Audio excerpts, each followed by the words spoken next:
Saudara yang dikasihi Tuhan, hari ini saya mau membahas satu hal yang sangat-sangat esensial dalam kehidupan kita, dalam berumah tangga, yaitu hadirnya berkat Tuhan dalam rumah kita. Berkat Tuhan atas rumah orang percaya. Saya ingin sampaikan 4 hal kepada saudara untuk menghadirkan berkat Tuhan atas rumah orang percaya. Hal ini penting saudaraku, sebab di rumah kita bercengkrama.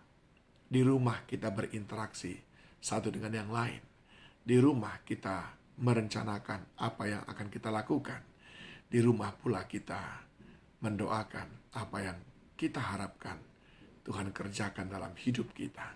Bahkan di rumah kita mempraktekkan saling mengasihi. Tapi hari-hari ini fungsi rumah sudah mulai bergeser saudaraku. Karena orang sedemikian sibuk. Atau juga karena orang sudah tidak lagi menyukai suasana dalam rumah. Mengapa bisa demikian? Karena berkat Tuhan, hadirat Tuhan tidak ada dalam rumah itu. Nah, sebagaimana saya sampaikan tadi, 4 jenis doa yang perlu kita miliki untuk tetap menjadikan rumah kita menjadi rumah yang diberkati Tuhan. Yang pertama adalah doa untuk hadirat Tuhan atas rumah kita. Dicatat dalam 2 Tawarikh 7 ayat 15-16. Ini doa yang dinaikkan oleh Salomo ketika dia mau mentahbiskan bait suci. Sekarang mataku terbuka dan telingaku menaruh perhatian kepada doa dari tempat ini. Sekarang telah kupilih dan kukuduskan rumah ini, supaya namaku tinggal di situ untuk selama-lamanya. Maka mataku dan hatiku akan ada di situ sepanjang masa. Pada saat itu Salomo berdoa, dan Tuhan berkata, baik, sekarang aku berkenan untuk diam di sini. Saudara bisa membayangkan kalau Tuhan diam di rumah kita? Saudara bisa membayangkan kalau Tuhan tinggal di rumah kita untuk selama-lamanya? Maka di sana akan banyak sekali perkara-perkara besar yang Tuhan lakukan. Termasuk berkat-berkatnya. Sebab di mana Tuhan hadir, di situ datang juga segala perkenanan, segala kemurahannya dan kasihnya.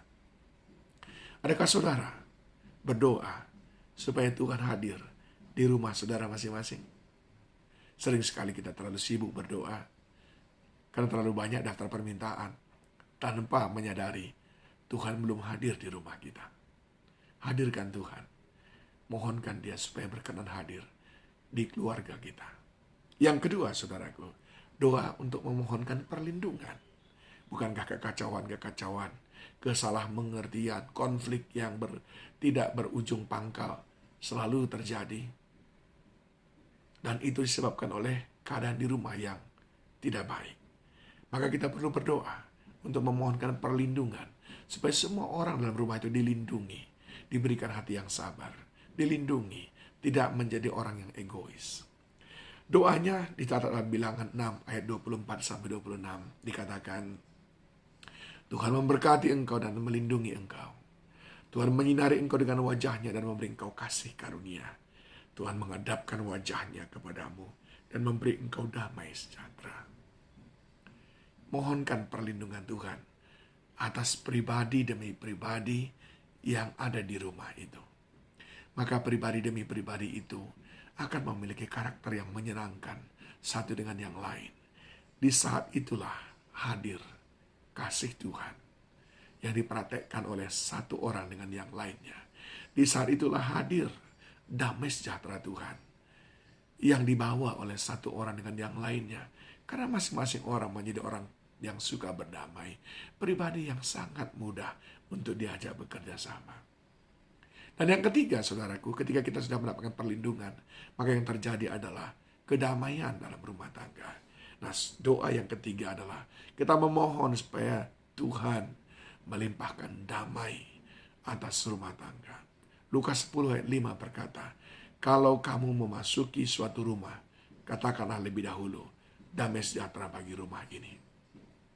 Masihkah saudara ingat untuk memperkatakan damai sejahtera bagi rumah saudara?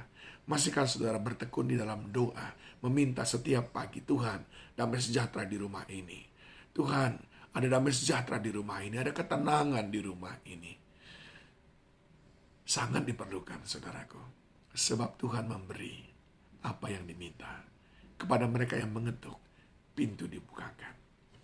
Dan doa yang keempat, saudaraku, untuk menghadirkan berkat Tuhan dalam rumah kita adalah doa untuk keharmonisan rumah tangga.